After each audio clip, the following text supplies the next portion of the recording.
What's your take on it? Operational challenges on bringing together a source of truth, alerts. How do you even go about slicing and dicing this problem? The more our IT scope expands into SaaS application and cloud applications, the more effort is required to audit and get the data that you need. So yes, I can get a list of all users in one cloud, the next cloud, and the next cloud. I have to go into each of those. Then I can go to my Microsoft accounts in Azure and get information there. But as we expand with the enterprise into many different kinds of apps, it becomes a lot harder to manage that information. And that's where I feel like something that can bring that together is definitely useful, because while it's not rocket science in order to go to each of those applications, it does take time, and time is money. And in an environment right now where headcount means a lot to businesses, so expansion or non-expansion,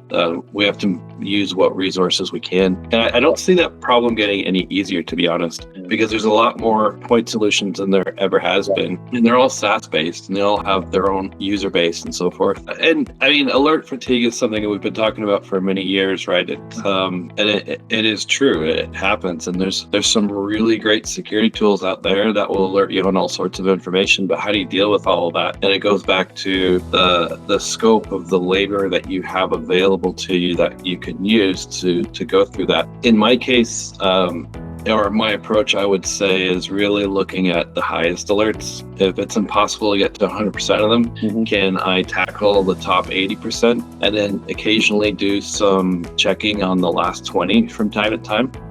I'm always interested in types of alerts that could lead to an immediate ransomware and attack, followed by identity and data breaches. Those things are big ticket items that I always will focus on. But there are other alerts, like perhaps some network anomalies are probably not malicious, but should still be investigated. Those would obviously, it's a balance between the two, really.